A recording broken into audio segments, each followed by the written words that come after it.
오늘은 함께 열천의 비유라는 제목으로 함께 은혜를 나누고자 합니다. 제가 신학대학원 다닐 때 설교학을 가르치셨던 교수님이 정성욱 교수님이셨는데 그분이 네덜란드에서 유학을 하셨습니다. 네덜란드에 이제 유학을 가자마자 그 당시 최고의 철학자였던 헤르만 도에르트 박사님에게 무턱대고 전화를 걸었답니다. 지금 생각하면 좀 황당한데 그 당시에는 그 교수님이 굉장히 간절함 때문에 전화를 걸어서 무턱대고 만나달라고 이렇게 얘기를 했답니다. 그런데 신기하게도 당시 최고의 철학자였던 이 헤르만 박사님이 흔쾌히 허락해 주셔서 만나게 되었습니다. 그런데 만나자마자 이 정성욱 교수님이 당돌하게, 그 당시는 학생이죠. 박사님의 철학의 핵심은 무엇입니까? 라고 물었대요. 그러다 그 철학자가 씩 웃으면서 철학은 원놈의 철학 이러시더니 한참 있다가 나의 철학의 근거는 시편 115편 105절이라고 고백을 하더랍니다. 여러분 다 같이 한번 시편 119편 105절 우리 같이 한번 읽어보겠습니다. 시작. 주의 말씀은 내 발의 등이요 내 길의 빛이다. 아멘. 여러분 당대 최고의 철학자가 고백했던 것처럼 가장 지혜로운 자는 자기 인생에 하나님의 말씀이 있게 하는 것입니다. 아멘. 자기 미래에 하나님의 말씀의 빛이 비치게 하는 것입니다. 여러분 모두가 이런 자가 되기를 여러분 축복합니다. 우리가 계속해서 지금 마태복음을 저기 살펴보고 있는데요. 마태복음은 하나님 나라가 그 중심을 관통하고 있습니다. 하나님 나라는 하나님이 다스리시고 통치하는 나라이며 이 땅에 하나님의 말씀이 성취되는 나라입니다. 이런 하나님의 나라는 이미와 아직 사이에 존재하죠. 마태복음은 이미와 아직 사이를 살아가는 우리에게 어떻게 살아갈지에 대해서 계속해서 말씀해 줍니다. 여러분 오늘 본문도 마지막 때, 종말의 때 가운데 우리가 이 땅 가운데 어떻게 살아갈 때에서 말씀해 주는 그런 내용을 담고 있습니다.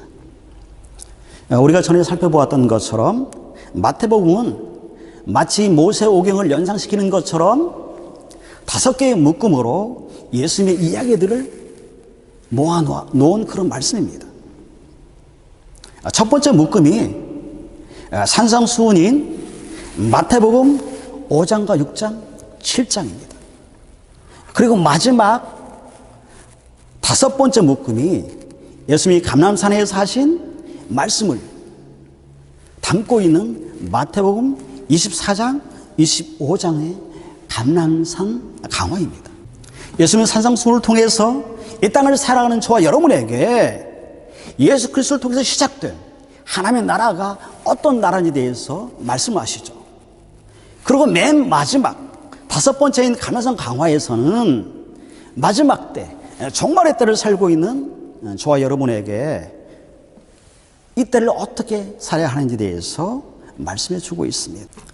여러분 마태복음을 이렇게 잘 보시면 처음과 끝이 마치 두 개의 커다란 기둥처럼 산상수훈과 마지막에 위치한 감람산 강화가 떠받치고 있는 그런 모습을 하고 있습니다. 여러분 특히 마태복음 마지막 기둥을 이루고 있는 마태복음 24장, 25장에 이 감람산 강화는 예수님이 십자가를 지기 전에 마지막으로 하셨던 설교입니다. 여러분 예수님의 공식적인 설교는 이 감람산 설교의 끝으로 더 이상 나오지 않습니다. 그만큼 오늘 우리가 살펴볼 마태복음 24장, 25장의 이 감람산 설교는 여러분 굉장히 중요하다는 사실입니다. 여러분 우리가 마태복음 24장과 25장을 여러분이 자세히 읽으면 거기에 인클루지오 기법을 사용한 것을 우리가 알 수 있습니다.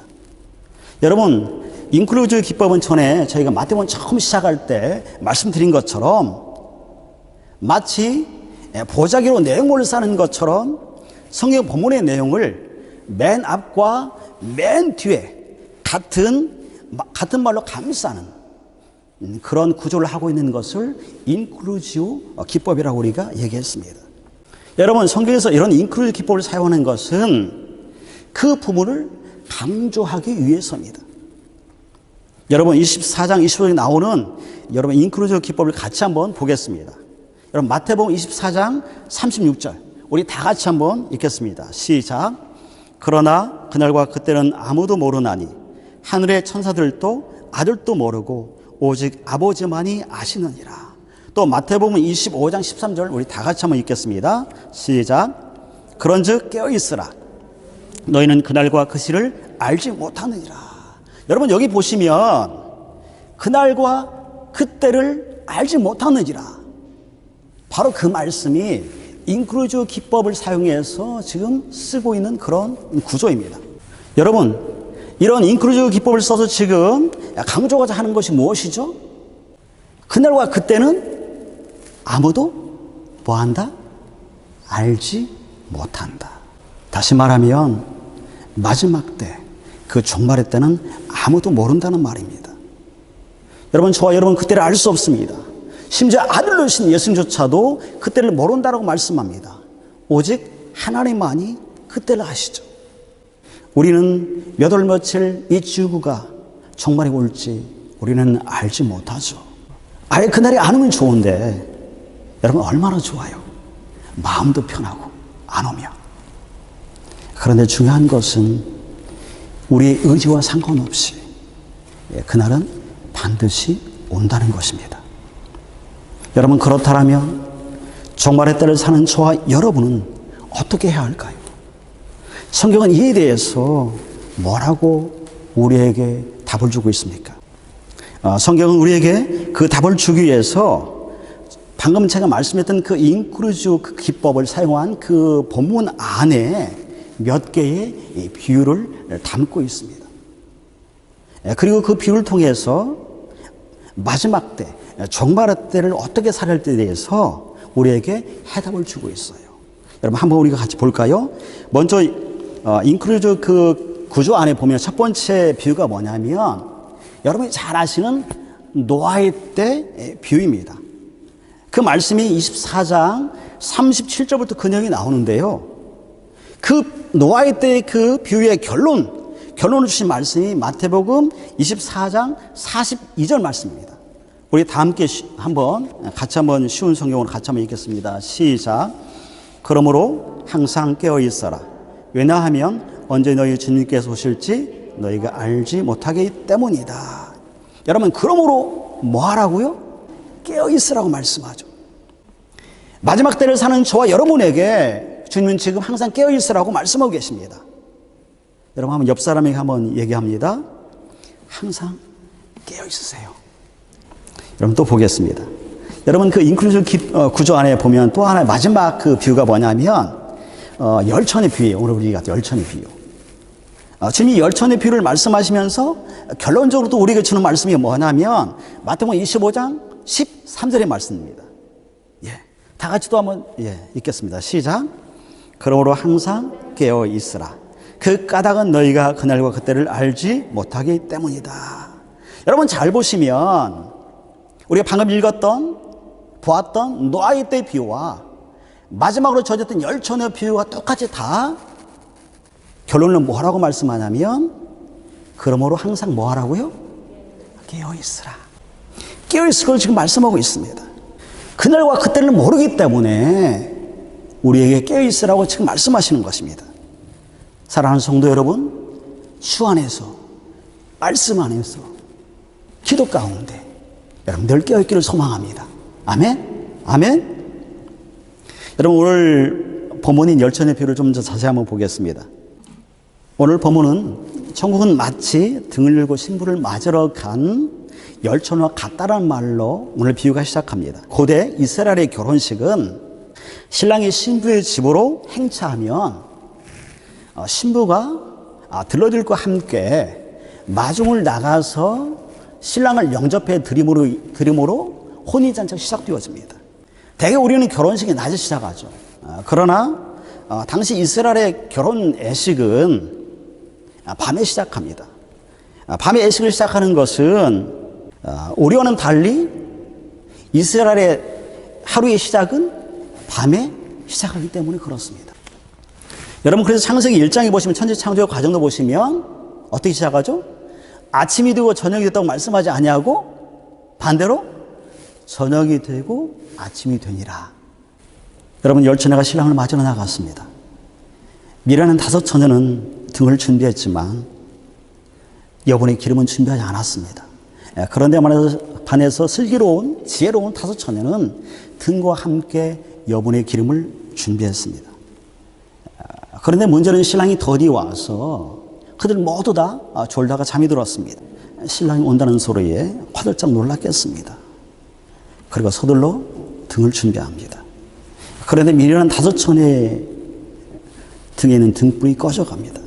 할 수 없이 미련한 5 처녀가 기름을 사러 간 그 사이에 신랑이 오게 되어지고 슬기로운 5 처녀는 신랑과 함께 혼인잔치에 참여하게 되었습니다. 여러분, 이것이 오늘 열 처녀 비유의 내용입니다.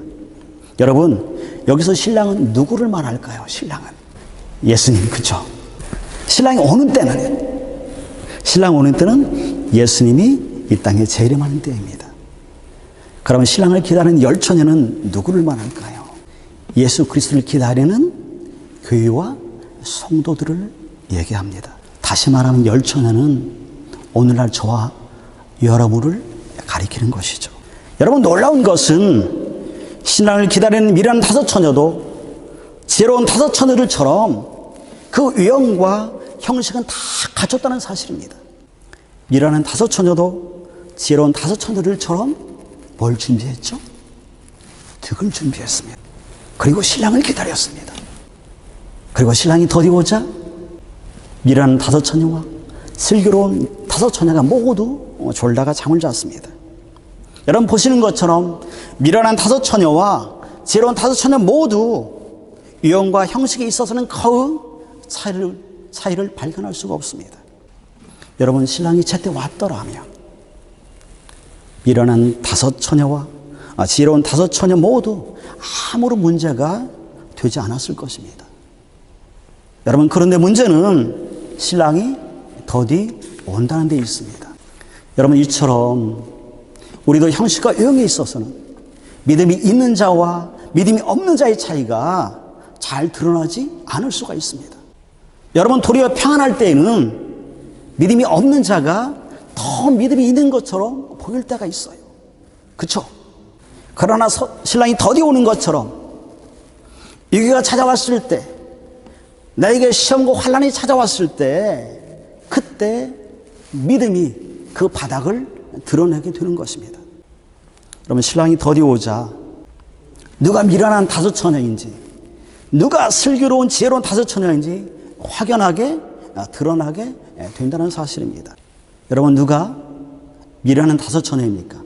여분의 기름을 준비하지 않은 자입니다. 그렇다면 누가 지혜로운 5 처녀입니까? 여분의 기름을 준비한 자입니다.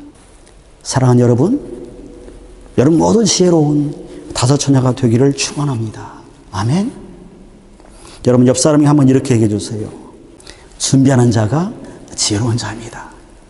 여러분, 준비하는 자가 지혜로운 자입니다. 마지막 때 종말의 때는 준비하는 자가 지혜로운 자이고 준비하는 자가 승리하는 자입니다. 아멘. 여러분, 학자들마다 열 처녀 비유에 나오는 기름이 무엇을 의미하는지에 대해서 다양한 그런 견해들이 있습니다. 어떤 학자들은 기름을 성령이라 얘기하기도 하고, 또 어떤 학자들은 성령 충만을 얘기하기도 하고, 또 어떤 분들은 은혜 아니면 선한 행위, 다양한 이런 견해들이 있습니다. 여러분, 그런데 중요한 것은 열 처녀 비유에서는 여러분, 기름이 결국 핵심이 아니에요. 그렇죠? 열 처녀 비유에서의 핵심은 기름을 준비했느냐 안 했느냐가 아니라 어디에 그 방점 핵심이 있냐면 준비에 그 핵심이 있어요.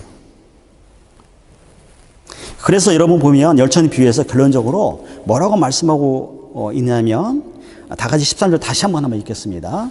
시작. 그러므로 항상 깨어 있어라. 그 까닭은 너희가 그날과 그때를 알지 못하기 때문이다. 그러므로 항상 깨어 있으라고 말씀하죠. 여러분, 그렇다면 여기서 깨어 있으라는 말은 무슨 의미일까요?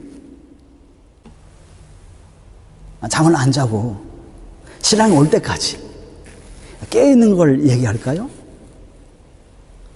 아마도 열천이 모두 본문을 보면 졸다가 잠을 잤기 때문에 깨어있다는 의미가 아마 그런 의미는 아닌 것 같아요. 그렇죠? 그렇다면 깨어있으라는 말이 무슨 의미일까요?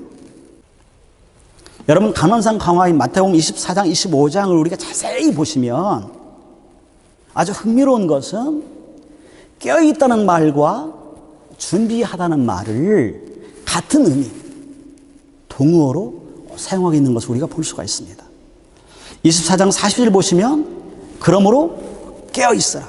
44절에 뭐라고 말씀하냐면 이러므로 너희도 준비하고 있어라. 그리고 25장 열천의 비유도 보시면 7절에 다 일어나 무엇을 준비할세? 등을 준비할세. 13절 그런즉 깨어있어라. 여러분 보신 것처럼 어떻습니까? 깨어있다는 말과 준비하다는 말을 지금 어때요? 같은 의미로 여러분 사용하고 있죠. 여러분 그렇다면 우리가 무엇을 준비해야 할까요? 주님은 우리에게 무엇을 준비하라고 말씀하실까요? 여러분 아쉽게도 우리가 읽었던 열처녀 비유 속에서는 명확하게 우리가 무엇을 준비하는지 또 무엇을 준비하라고 하는지 그 답이 나와 있지 않습니다. 여러분 그렇다면 우리가 무엇을 준비하는지 그 답을 우리가 찾아야 되는데 여러분 그 답은 우리가 마태복음 25장 전체에서 그 답을 우리가 찾을 수가 있습니다. 우리가 마태복음 25장에 보시면 깨어있다는 것 그리고 준비한다는 그런 의미는 두 가지로 거기에 나와 있는 것을 우리가 발견할 수 있는데요. 첫 번째로는 우리가 달란트 비유를 통해서 주님은 우리에게 마지막 때의 종말의 때를 살아가는 우리에게 깨어있는 것 그리고 준비하는 것이 뭐라고 말씀하냐면 선한 청지기로 사는 것임을 말씀하고 있습니다. 여러분 바로 열천의 비유 다음에 나온 게 달란트 비유예요. 보시면 여러분 달란트 비유 보시면 5달란트 받은 자와 2달란트 받은 자가 달란트를 받자마자 보인 행동이 있습니다. 성경을 보시면 그들이 가장 먼저 보인 행동은 바로라는 단어예요. 즉각 바로. 무슨 말입니까? 그들이 주님께 달란트를 받자마자 그들이 즉각적으로 순종했습니다. 그리고 충성도에 그 일을 감당했습니다. 여러분 이것이 마지막 때에 주님이 원하시는 청지기인 것입니다. 여러분 청지기는 이 땅의 모든 것이 주님의 것임을 고백하고 인정하는 것입니다. 그리고 주님이 우리에게 맡겨주신 위임한 것들을 갖다 신실하게 충성도에 감당하는 것을 말하죠. 여러분 옆 사람에게 다시 한번 얘기합니다. 당신은 마지막 때의 청직입니다. 시작. 당신은 마지막 때의 청직입니다. 여러분 이런 청지기 사상을 좀 더 확장한 사람이 네덜란드의 아브라함 카이퍼입니다. 한번 사진 한번 보여주세요. 여러분 아브라함 카이퍼의 아버지도 목사이고요. 아브라함 카이퍼도 목사이자 신학자였습니다. 그리고 후에 정치가로 변신해서 네덜란드 수상까지 했던 사람이 아브라함 카이퍼입니다. 이 아브라함 카이퍼가 주장한 유명한 사상이 있는데 그것이 영역 주권론입니다. 아브라함 카이퍼는 1880년 10월 20일 네덜란드 자유대학교 개교 연설에서 이렇게 얘기했습니다. 우리 인간 삶의 모든 영역에서 만유의 주제 되신 그리스도께서 나의 것이다라고 외치지 않은 영역은 한치도 없다. 여러분, 영역 주권을 쉽게 말하면 하나님의 주권이 교회 안에만 있는 것이 아니라 정치, 경제, 사회, 문화 모든 영역 가운데 하나님의 주권이 그것 가운데 미치고 있다는 그런 얘기입니다. 주님은 결코 교회에서만 주인 되시는 그런 하나님이 아니십니다. 주님은 만유의 주가 되시며 모든 것의 주가 되시고 그 모든 영역 가운데 하나님이 다스리시고 통치하십니다. 여러분, 마지막 때 종말의 때를 살아가는 저와 여러분이 해야 할 일은 하나님의 거룩한 통치, 하나님의 그 다스림이 정치, 경제, 문화 모든 영역 가운데 있게 하는 것입니다. 여러분, 지금은 이런 크리스찬이 필요하고 이런 리더가 필요한 시대입니다.